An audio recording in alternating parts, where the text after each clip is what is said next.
and welcome to Good Grief, the podcast dedicated to demystifying and destigmatizing grief with compassion and humor. I'm Nikki. I'm an end-of-life doula and a grief coach in Columbus, Ohio.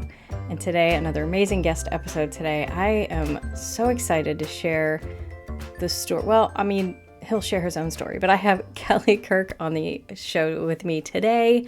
We actually recorded this a while back, so Kelly, I'm so sorry this took so long to come out. I had a lot of recordings to get through, but anyway, I'm very excited for you to hear my story with Kelly, or hear his story, really. It's not my story.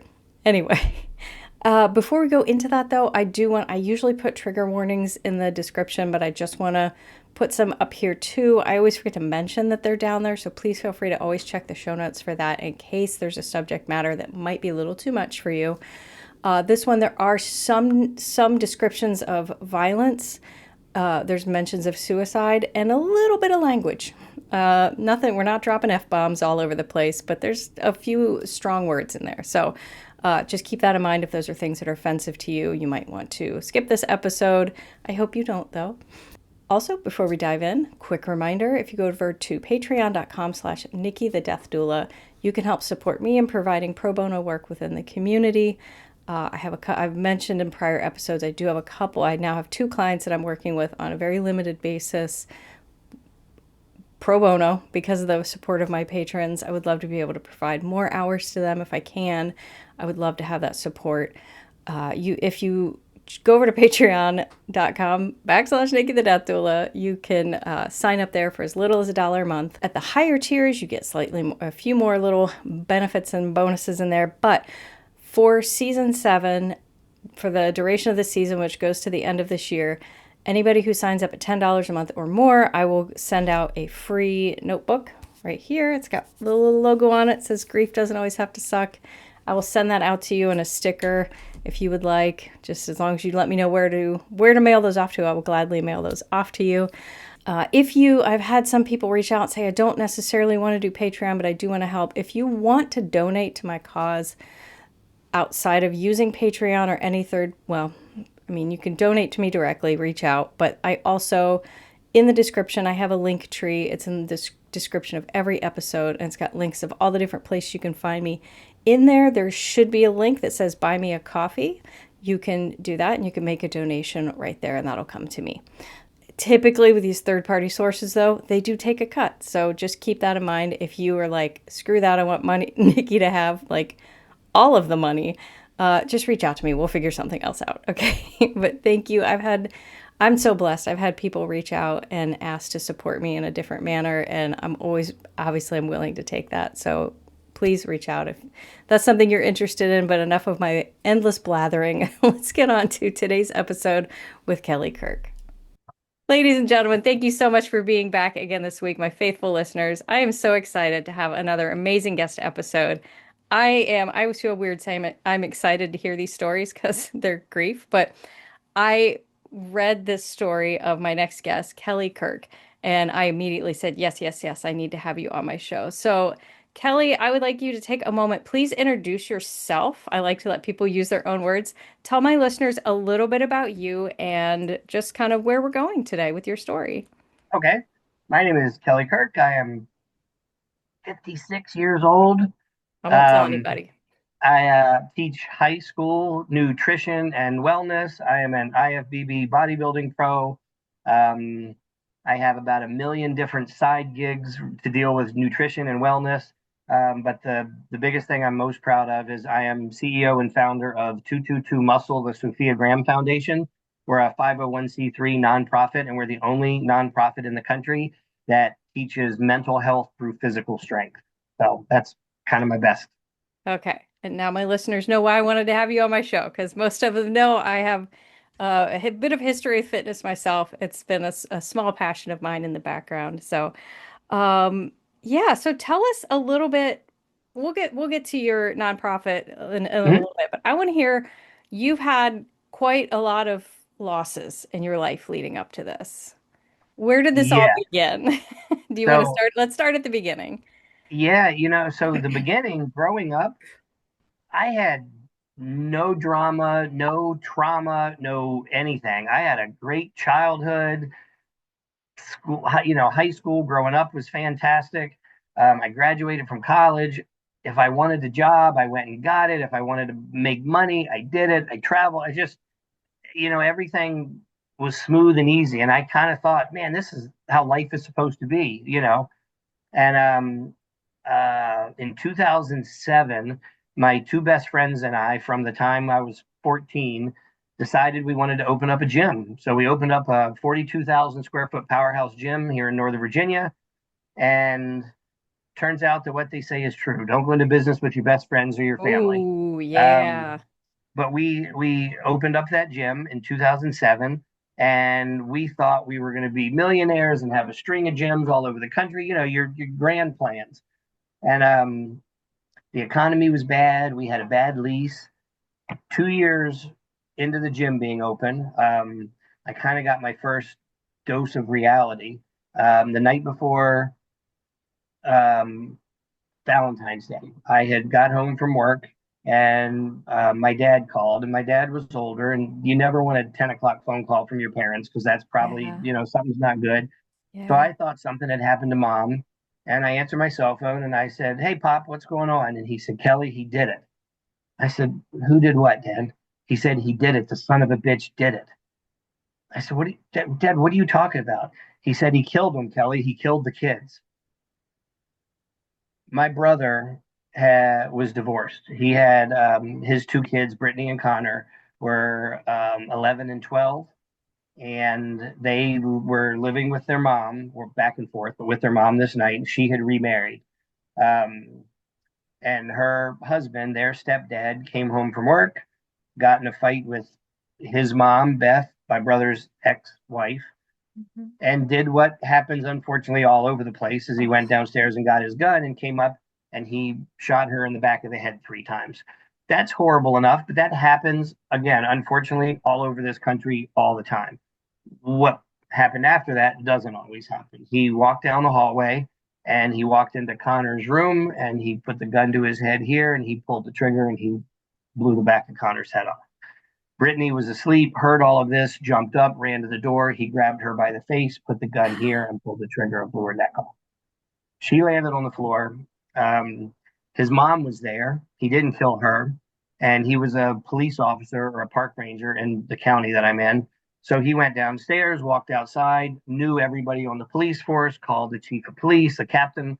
"Hey, I just did this. Come out here." Long story short, a lot of what felt like crookedness. They medevaced Brittany to Fairfax Hospital here, a level 1 trauma center. Connor was dead on the scene. And I did 120 miles an hour to Fairfax Hospital. I will never forget that drive. mm, And got there, and it was just me and my brother. And I'm the youngest of five. I have four brothers, there's two brothers, two sisters. And we were there until about 2:30 in the morning, so about 4 hours there. And they finally came in and told us that Brittany didn't make it. Um, Looking at it now, probably a blessing. 12 years old, if you make it through that and you're yeah. deformed, your mom got murdered, you laid there and looked at your brother laying across. I mean, I don't know how anybody would, mentally be able to make it through that. Um, they asked my brother if he wanted to see her, and he goes, "Yeah, that's my daughter. I want to see her." So we go downstairs, follow the nurse, and we walk through this long hallway to the operating room or the emergency room.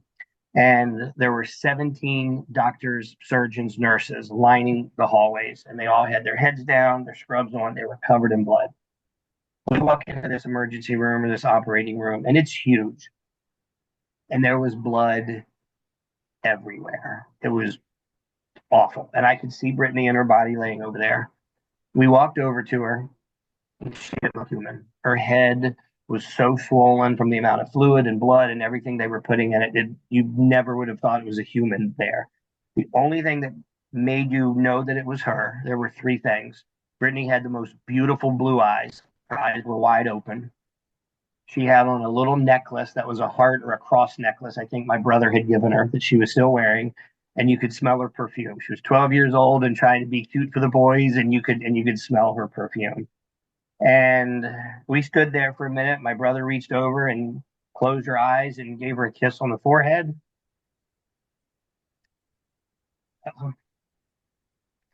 I squeezed her hand, and we walked out of that room two completely different men than we walked in the room. And that was the first time anything like that, any kind of trauma. My grandparents had passed away years before that, like stuff everybody goes through. Sure. But I'd never even imagined experiencing something like that. The positive part of it, the gym community, we had 3,000 people at my gym. They just rallied around me and the family. We had the funeral. The pastor went to my gym. We had the funeral there. There was almost 5,000 people that showed up at their funeral. We got calls from all over the world. The story was viral. It was just amazing, like the outreach from people. Um, I didn't really know how to deal with it. Probably the hardest thing, even still to this day, is my brother has always been the person that I've looked up to. That's my hero. That's who I want to be with. That's who I want to be like. And my brother died that night, not physically, Right. but mentally. Yeah. And you can't tell somebody how they're supposed to grieve or whether they should get over it or what. But my brother died that night. And for probably the first 7 or 8 years, they had him on so many different medications that he never really even got to grieve properly. He was the head of or vice president of a repository company. He flew around the world, went to all kinds of different governments and dealt with armies and big stuff, and now he's on disability and he just never fully recovered. Um, and that was one of the hardest things to watch, besides the rest of it. 30 days later, my mom passed away. Oh my She God. wasn't sick. She was elderly, but she wasn't sick. And she absolutely adored both of those kids. And you will never convince me or anybody in my family that she didn't go to take care of Brittany and Connor. Yeah. About 60 days later, my dad started having memory issues. He would walk into the kitchen and he would say, "Hey, I'm going to go make a pot of coffee. Yeah, pot of coffee. Hey, I'm going to go to the store. Do you know where my car keys? Yeah, my car keys are. Weird. Dad, let's go to the doctor and see what's going on." The doctor examined him, says, probably all the stress and the loss and everything, but let's go ahead and do a MRI and a CT scan and just make sure everything's okay. Turns out my dad had stage 4 glioblastoma, stage 4 brain tumor. Told him that he probably had 30 to 60 days to live. My dad was born in 1930. That's a completely different generation. Yeah. And I will never forget the two of the cancer doctors, the oncologist, the radiologist, were talking to him, and they said, "Mr. Kirk, if you're okay with it, we are going to throw at you everything we can. Usually an 80-year-old patient comes in here, stage 4 brain tumor. We're going to make you comfortable. But we really feel like you're just kind of cut from a different cloth, and you're what we in the medical field call a tough son of a bitch. So if you're okay with it, we're going to go after this thing." And my dad looked at him. My brother and sister and I are sitting there. We've got tears running down our face. My dad looks at the doctor and says, "Is my hair going to fall out? That's your worry?" And again, dad hair was always perfect, always combed. And I'll never forget, the doctor looked at him and patted him on the shoulder and goes, "Nah, Superman, your hair's going to stay in. You'll be okay." And Pops lived about 13 months after that. So he did really well. Nice. But, in 13 months, that was, 15 months, 4 people. And my brother, on top of that. The gym was struggling. The economy was bad. My partners and I didn't see eye to eye on how the business should be run. And we were in the office one day. We had $1.5 million loan we were struggling to pay. And we're dealing with bills and arguing with bill collectors and all this and arguing with each other on how to take care of it. And it kind of ended. And the three of us and two of our employees were in the office. And I said, "Well, now that that's over," I said, "You know what? At least we're still friends. Let's go over here to the Mexican restaurant and have a couple margaritas and eat some chips and salsa and, just hang out." And my friend from the time I was 14 looked me in the eyes and said, "We're not friends." And I said, "Huh?" And he said, "With all this business stuff going on, we don't consider you friends." And he looked at his brother, and his brother, backed his own brother, acknowledged it. And I stood up and I said, well, I guess I don't have any reason to be here then. And I grabbed my keys and a couple of things off my desk and I walked out. And that was in 2012. Oh And my I've never God. seen them since. Um, I walked out and I called corporate for our company and I said, what do I do? I'm the third owner. I want this gym back. They said, get your finances in order. They believe that the gym's not going in the right direction. And when they do, we'll hand it over to you, but you got to have your money and stuff right. Yeah. So I spent the next 11, 12 months getting everything together and they ended up losing it. I did come back in and take it over. But those were, two more losses, Yeah. in essence. Yeah. Um, so I just got hit by a barrage of it over and over and over again. I have an older nephew who was in his 20s that had had a drug addiction and fought with it his whole life, and he ended up passing away from a fentanyl overdose. Oh my God. COVID got here. My oldest brother passed away from COVID and complications there. Like it's just, and my family is very resilient. We were all, my mom and dad, like I said, were amazing. Um, we all just kind of take it and roll with it for lack of a better word. It's affected everybody. It's changed the family dynamics 100%. There are people in the family that don't talk to each other now and people that do. And it changes everything. But I had never ever in my life, from going through 40 some years of nothing happening and just, man, life is good, this is easy, to just really getting kicked in the gut, over and over and over and over again. And I just kept thinking, there's got to be a reason for it. There's got to be a reason. I took the gym back over and I struggled. It was too late. The gym was too far gone. The customer base was bad. We had a bad reputation. We had a bad lease. Mm. Um, I ended up moving it, and about 4 or 5 months before we closed, I ended up losing the business in 2016. And a Okay. few months before that, I came back from lunch, and my front desk manager said, "Hey, there was a girl came in here to buy a membership a little while ago." And I said, "Oh, did you sell it to her?" "No, she only wants to buy it from you." Okay. About 5 minutes later, this little 4'10" tornado comes walking into the gym and is like, "Hey, I'm Sophia. I wanted to get a membership." And I was like, "Oh, she's cute. Let me show her around." So I start showing her around the gym, and I'm significantly older than her. And I'm showing her around the gym, and I am throwing down my Mac Daddy vibe. This is how you're going to work your glutes, and this is what you do for your biceps. And I'm thinking I'm showing her everything, right? And she's looking at me and going, "Oh, wow, I didn't know that. I didn't know." So I totally thought I was working her. Fast forward, comes to find out, she was working me. She had seen me at a bodybuilding show months before, knew I owned the gym, and wanted to come in there and meet me and get to know me. Played me, totally played me. So I love that. I thought I was, this cool big. Let me. Nope, nope, not at all. I So love that. it was great. So she and I started dating, and it was a big age difference, and we didn't know if it was going to work, and we worried about what's everybody going to say and what's everybody going to think. My family was, you know what? Is she good to you? I'm like, better than anybody I've ever been with. I love her to death. I've never had anybody be so supportive. They're like, who cares? And in the little bodybuilding world that she and I lived in, she wanted to become an IFBB figure pro. And in the little world that we lived in, nobody cared. Nobody cared what our differences were. We lived in this world. And a couple months after we met, um, I lost the gym.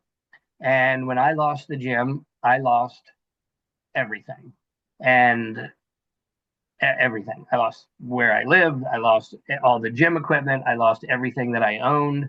I ended up living in my car at a rest stop on 95 South, and I lied to everybody. My family would say, "Hey, where are you staying? What are you doing?" I said, "Oh, I'm staying with somebody from the gym, friends. I'm okay." Friends would call, "Hey, what are you doing? Were you okay?" And I said, "Yeah, I'm staying with family. I'm okay." I lied to everybody. The only person that knew, and she was renting a room here close to where we live and wasn't allowed to have anybody over, and I'd sneak in a window once in a while, but she was supportive 100% over and over and over again. It's going to work out. What do you want to do? I didn't know what I was going to do. And it dawned on me that I had kind of hit rock bottom. I had gone to Walmart I spent 60 cents on a can of tuna, and I'm sitting at the rest stop. It was about 10:30 at night, and I crack open this tuna and I drain the water off, and I look, I don't have a fork. And I'm like, I don't even own an effing fork. I went from living in a 9,000 square foot house on 6 acres of land to living in my smart car, and I don't even have a fork. And I don't know why that was the trigger, but the fork did it. And I was done. And I've never in my life thought ever, ever, ever that I would get to that point. In high school, I was captain of the wrestling team and baseball team and senior class president. Just everything always went good. And I just kept getting pounded over and over again. And I thought about eating a bullet 3 separate times. And the third time, first two, I not really, but the third time when I was serious about it, I'm sitting there thinking, do I have to tell somebody? What do I do? How's it going to affect everybody? This whole 9 yards. But what's the point? Why even bother at this point? And I got an email. I got an email from an ex-girlfriend's mom. And I opened this email up, and the email was, I know you lost the gym and things are probably tough right now, but I wanted to reach out to you and just tell you how amazing I thought my grandkids and to my daughter. And I'm sorry life is, really hard right now, but you were the most patient man and just all of this stuff. And I'm reading this going, who the hell is she talking about? Because that's not how I see myself, right now. I'm at the bottom. Yeah. And I read it 6 or 7 times. And finally I went, okay, I need to not do what I was going to do. Because if she sees me that way, maybe there's some truth to that, Yeah. And thank God I didn't do it. Um, Fast forward a few days after that, and I get a call from a friend who owned another gym 10 miles away. He says, hey, are you working out anywhere? And I said, no, I'm 225 pounds and fat and out of shape and high blood pressure and stress and you name it. And he says, well, I'm going to give a membership to you and Sofia. But he said, I'm only going to give it to you on one condition. And I said, okay, what's that? And he said, you use it. If you guys are here tomorrow and you'll use it, I will give you both free memberships. Deal. Called Sofia. I said, babe, we got a free membership. She's like, okay. I met her at 4:30 the next morning. And we started walking in the gym twice a day, every day. And the whole idea for me was to get her ready because she wanted to compete and hadn't in a while. And, 6 months down the road, my physical started getting better. I started losing weight. I could see a little bicep. I was feeling a little better about myself. And I'll be damned, as my physical got better, my mental got better. And life just kind of started to turn around. I got a job at a high school substituting. I was like, this is easy, $100 a day. I can still do other stuff. Wasn't what I ever wanted to do, but it was a job. I started working for the NPC and the IFBB, like the bodybuilding federations, and expediting at shows and helping backstage. Um, Sophia and I ended up kind of getting back on our feet. She started competing and was just meant for that world. She was just amazing, winning every show she would go to, every local show, every national show. It was just awesome. And we ended up moving in together and we started a nutrition business, trying to teach people how to do healthy keto. This was 2018 when it was just kind of coming around. And we were like, that sucks. We're haters. We're like, let's show everybody how horrible this is. And we ended up getting into it. I met a scientist who used it for medical stuff. We kind of combined our knowledge and she and I kind of turned it around and started doing something that very, very few bodybuilders do because everybody wants their carbs. And we were like, nope, we got a different way to do it. So we started this business. We started making money there. She was a dental hygienist, pediatric dental hygienist. She was working a side job teaching other people to do the same thing. She was training, competing, won both of her classes at Junior USA's down in South Carolina. The overall, just things were going good. And I'm sitting here looking, going, all of that crap that I went through was to prepare me to go through what I deserved, something good. You know what? None of it doesn't make it all okay, but maybe that was the reason. And I'm not a big religious person, but I'm spiritual. Mhm. for lack of a better word. And that's just kind of what I thought. I'm like, maybe that was, maybe that's the reason. Maybe there was a reason why. And things were going good. And we were just kind of building this little empire. COVID rolls around and we make it through that. Um, and ended up still working out. We found a place that we could sneak into and train at night. I mean, everything was just good. We get engaged. We're planning on getting married. We want to buy a tiny house. We want a dog and a cat and this. And, we're huge foodies. We love to eat. For as tiny as she is, she's probably the only person that I've ever known that could out eat me or come close to it. If it's not all you can eat, we're probably not going there because it's not going to be worth it for us. And we were training one day and she looks at me and she goes, "Babe, I think you need to compete."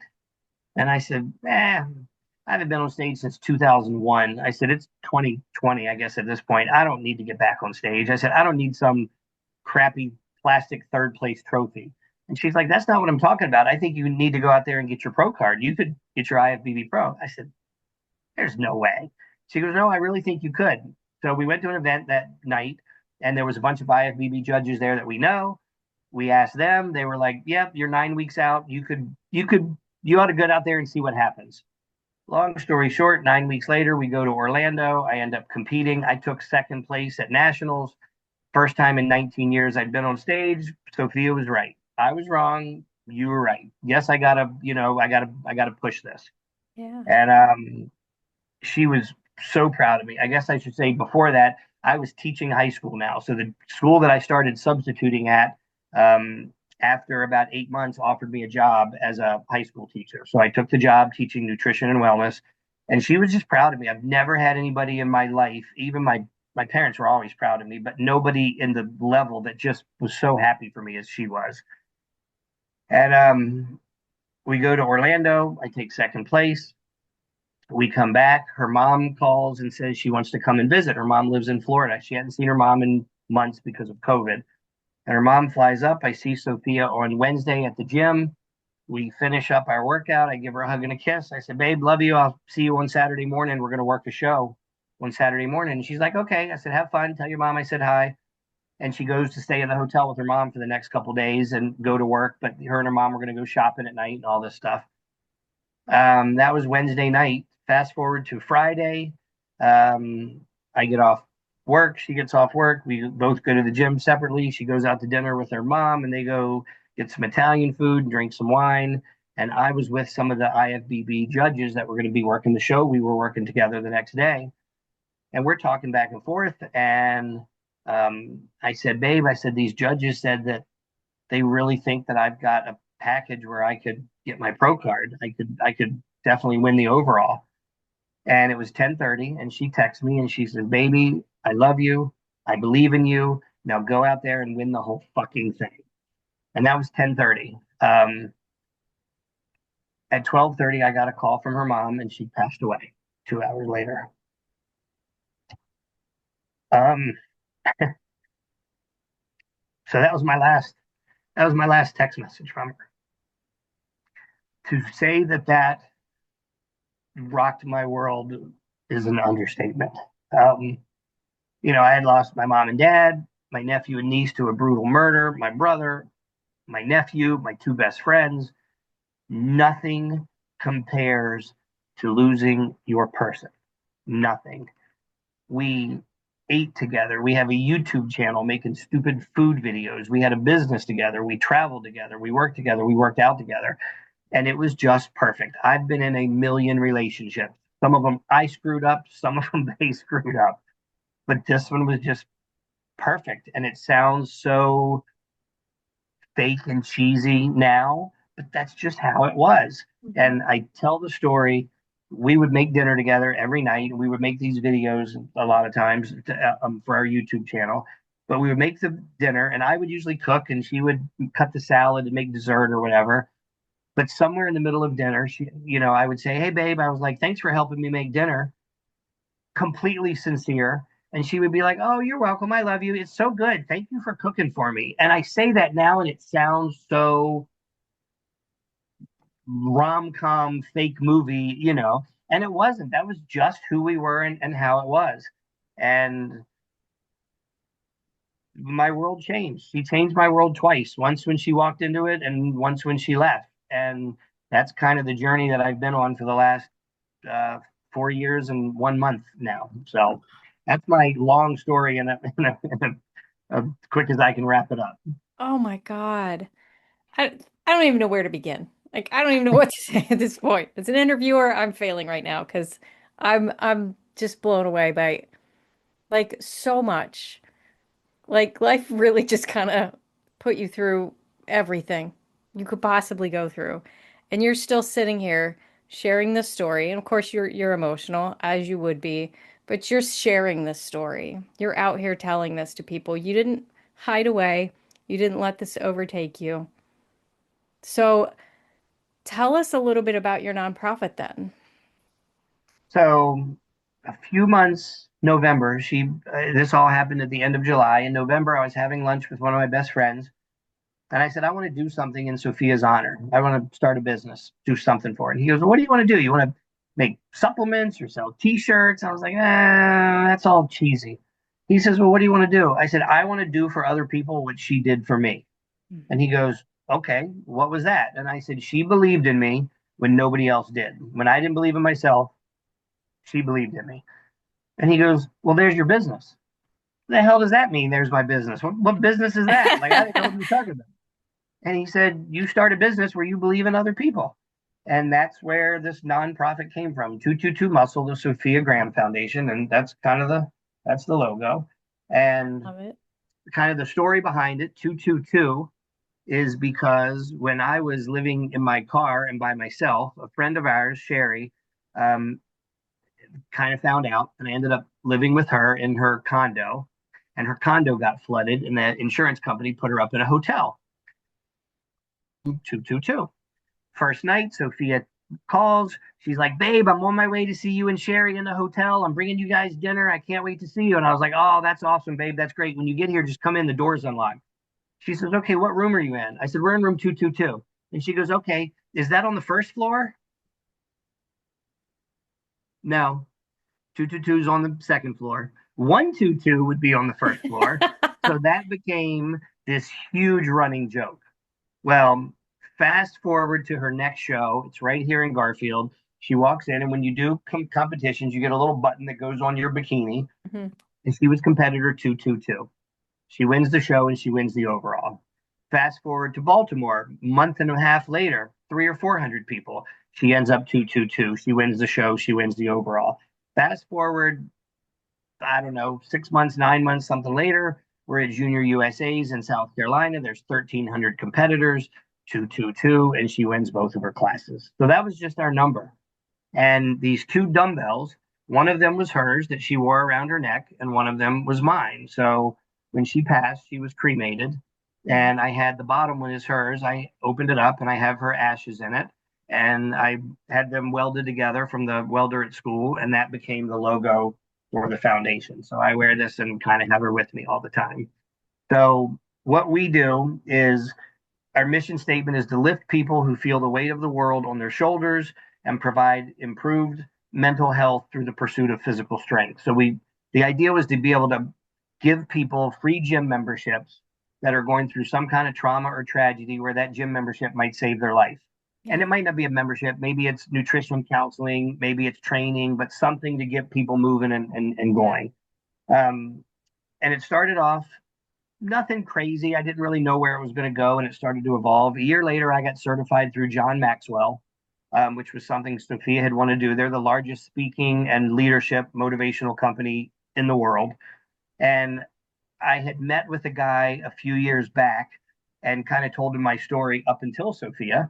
And they wanted me to join and do this. And Sofia really wanted me to do it. And I was like, babe, time's just not right. Maybe sometime, but that's not really, where it's at. And I was at school and I told my students the story, and I just kind of saw the impact that it had on some people. And I decided now was the time. So I called the guy from Maxwell. I said, it's time. I want to do this. And he says, oh my God, I'm so excited to get you on board. This is amazing. You and Sofia it's going to be so amazing. I can't wait for you guys to tell your story. And I said, well, my story's kind of changed. And I told him what happened. And he was like, just blown away. So I got certified through them, didn't really know where that was going to go. Let's do some leadership talks. And I've done a few things. And what that is now turned into is me being able to go into groups and schools. Schools is where I do a lot. And I talk a lot about growth when you didn't think it was possible. Mm-hmm. And growth could be physical, it could be you need bigger biceps or a smaller butt. It could be mental, it could be spiritual, it could be social, you want better relationship with your parents, family, whatever. When you think you're at the bottom and you don't think you can grow anymore, that's what I kind of try and teach is growth when you didn't think is possible. And for me, the foundation has become an outlet. We're at over 4 years, and there is not a single day that goes by where at some point I don't break down and lose it. And I don't care. I'm not, it is what it is. Sometimes it happens in the middle of a set in the gym. Sometimes it happens buying ice cream. It just is what it is. I still do the things that we do. I still go to the same restaurants. I go to baseball games. I just mostly do it by myself. And it's not because I don't have friends, but it's because I still want to be with her. Yeah. And people think that grief will break you. And I was petrified that what happened to my brother was going to happen to me. And I love my brother to death, and he's still my hero. But I didn't want that to happen. And what I found is that if you are able to take that grief and live with it and do something with it, grief will not break you. It will build you. Mm-hmm. And that's what I really, try and push. And I want this to be $1 million nonprofit in the next couple of years, but I travel around to different schools and sports teams, and I kind of tell my story and talk about that. And there is not a time where I'm happier than standing on stage and talking about her. That's when I'm the best. Um, Fast forward to this past July, so I have competed ever since she sent me that text message. Um, I took second that first year. I came back the next year and mentally wasn't prepared. I think I took third in a national show. Came back the next year and took second in one and won my class, but still didn't get a pro card. So I won, but I Okay. still failed. And, I talk a lot about failing forward. We all fail. How do you fail forward? How do you take that failure and turn it into something? Yeah. So last year in July, I won, but I lost. So I failed again. And finally, this year, I was able to stand on stage on July 31st at Team Universe and win and get my pro card. So at 56, I became a pro athlete, which is something I never in a million years thought I would do. And the thing that gets me is everybody's watching this and everybody's cheering and, thinking that I'm excited. And if you had told me 5 years ago, I would have been doing backflips for having my pro card. And instead, I'm standing on stage, and what the people didn't see is off stage is my gym bag. And in that gym bag is a t-shirt of Sofia's that says "Kiss My Abs." And she used to wear that all the time when we would go. And it's just something that nobody saw and nobody had. And that's all I could think about is her t-shirts here. And, and she's not. And Mm-hmm. it was one of the hardest things winning that pro card that I've ever done. And my phone started blowing up immediately. Because the news goes there. Kelly, what? You got this pro card? I turned my phone off. I couldn't deal with it. I didn't talk to anybody. I went to the beach for 5 days and I sat on the beach and didn't talk to anybody and just had radio silence until I really kind of had to go through the whole grieving process again. Yeah. 4 years later, I had to start over because when that happened, the night that everything happened, I got up at 6 o'clock that morning and I did the only thing that I knew how to do. I went to the gym. And I walked in the gym at 6:30. She had just passed away 5 hours before that. And I'm in the gym. And people think, what's wrong with you? I didn't know what else to do. Didn't know what to do. I'd been walking around my room here going, what do I do? What do I do? What do I do? And I go to the gym. And I got to the gym and I started training and I started crying again. And I'm like, what do I do? What do I do? What do I do? And I go back into prep. I compete. I do what she wanted me to do. So for 4 years, that's kind of been my mindset. Now, I haven't been in full blown prep for 4 years, but that's been my goal. That's been my focus. When I won my pro card, I went to dinner. I have a big old cheat meal and a bunch of pizza. I go back to my room. I wake up at like 3 o'clock in the morning And I had that same panic attack and emotion. And I'm walking around my hotel room going, what do I do? Yeah. I just did what I promised. What do I do? What do I do? What do I didn't know what to do.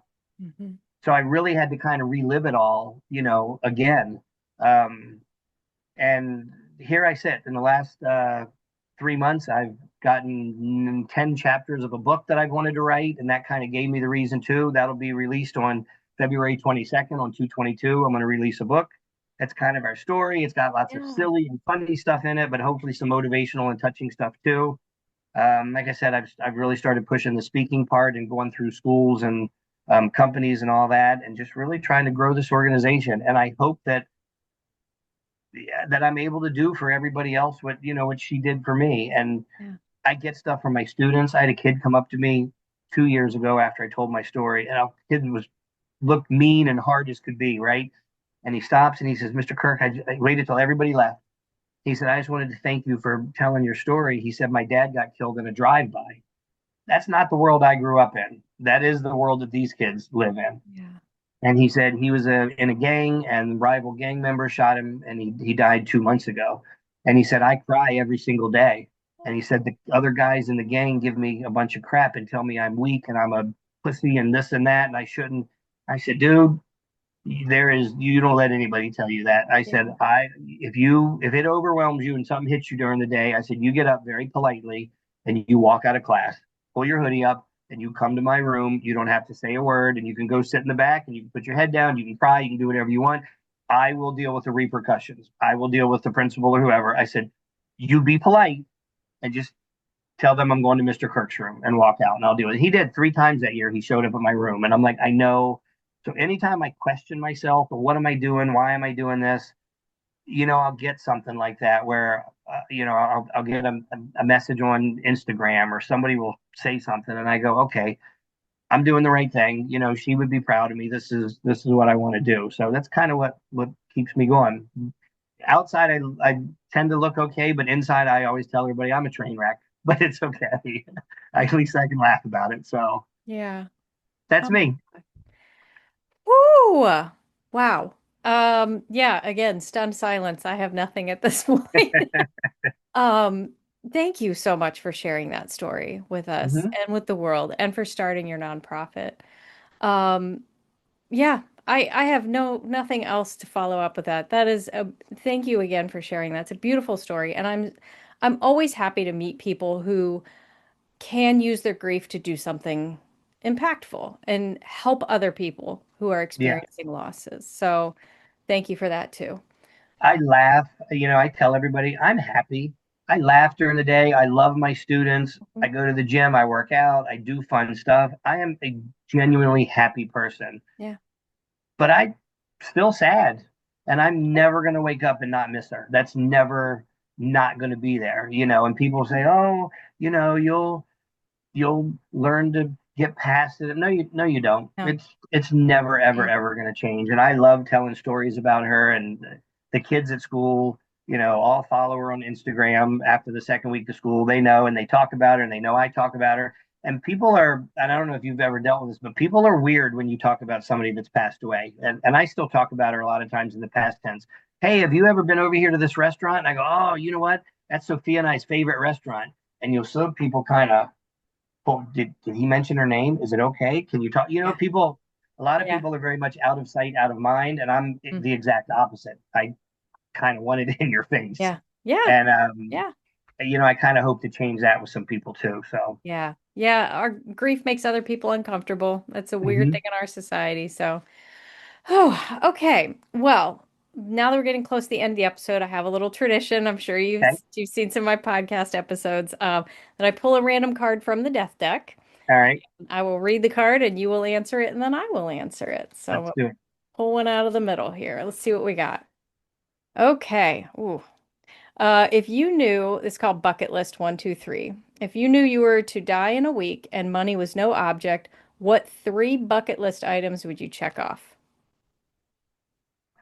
From a monetary standpoint, Money's no object.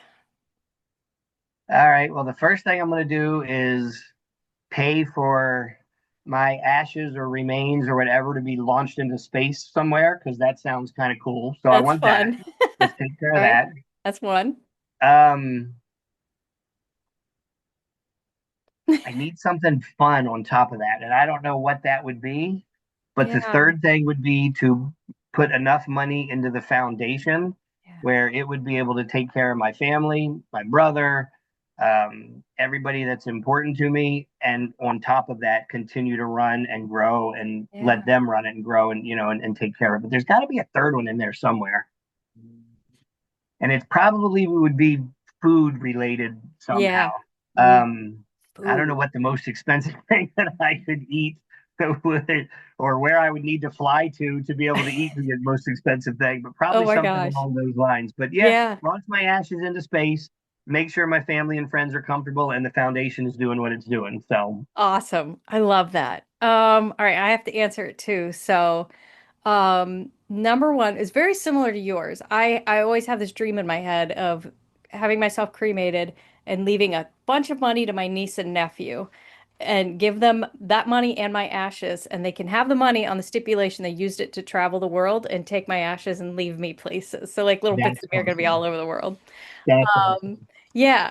Prior to that, though, if I had, let's see, and oh, it's a week. That's a short amount of time. Right.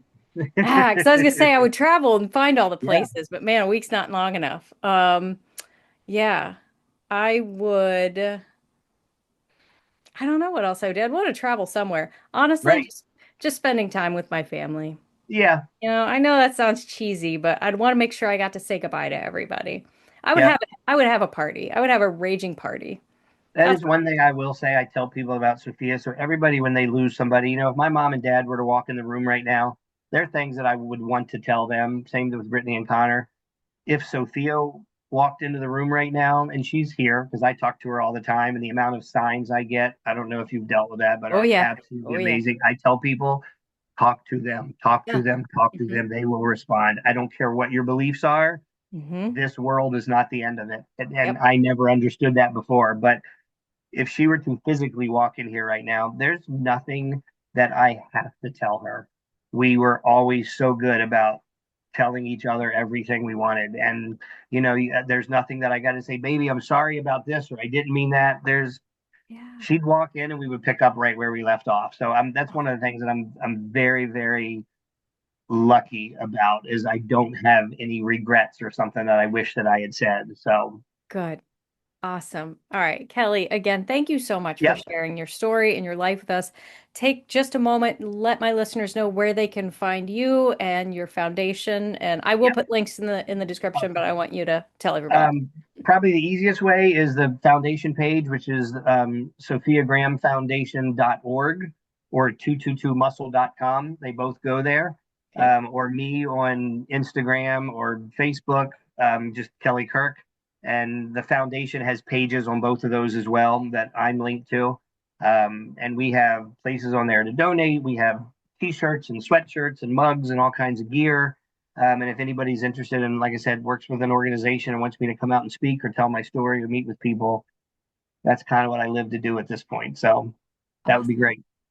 All right. Well, thank you so much again for sharing your story. I was enwrapped the whole time. I said nothing. I just sat here. For anybody watching the video can watch me just sitting there. It was beautiful. So thank you again so much for your You time were today. welcome. Thank you for having me on. I loved it. Awesome. All right, another huge thank you and shout out, Kelly. Thank you so much. And if you come to the Arnold Classic in Columbus, Ohio, if any of my listeners do, try to see if you can. It's a big thing. Good luck finding him, but maybe you might find him. I don't know. But if you see him, give him a great big hug. Kelly, I will try to make it there this year so I can see you as well. So, yeah, it was so exciting. I just love this conversation. What an amazing human being. What a dynamic story, so many ins and outs. I hope you enjoyed that. If you did enjoy this episode, please leave me a 5-star rating. And if you're on Apple Podcasts, leave a couple sentences for a review. That is the best way to get my podcast bumped up in the algorithm so more people can find me. And I would love that. I want to help as many people as I can. So, and If you want to get hold of Kelly, all of his information and the links to his organizations and all the things are down in the description, so please check that out. You can also find down there if you want to support me on Patreon, again, so that I can provide pro bono workout in the community, and you can get one of these amazing little notebooks. Happy to send that out your way for my new patrons. Just find all that down in the description, or if you go to nikkithedeathdoula.com/podcast, you can find everything you need there as well. And look around the rest of my website. There's some great resources there. There's ways to get a hold of me. If you have a story you would like to share, please reach out to me. Let me know. I'd love to have you on. I am wrapping up this season, and next season, it's clean slate right now. I have nothing scheduled. So for 2026, if you'd like to be on my show, please let me know. Thank you so much for tuning in this week. And remember, as always, your grief is yours, your feelings are valid, and grief doesn't always have to suck. Good Grief with Nikki the Death Doula is produced by Nikki Smith of Nikki the Death Doula LLC in Columbus, Ohio. Nikki the Death Doula LLC is for consulting, education, emotional support, and guidance, and is no way considered a funeral establishment or licensed mental health establishment. Scripts, editing, sound design, literally everything with this podcast is done solely by Nikki Smith of Nikki the Death Doula LLC, with the exception of the music. The music is Cheery Monday by Kevin MacLeod. Licensing information can be found at filmmusic.io.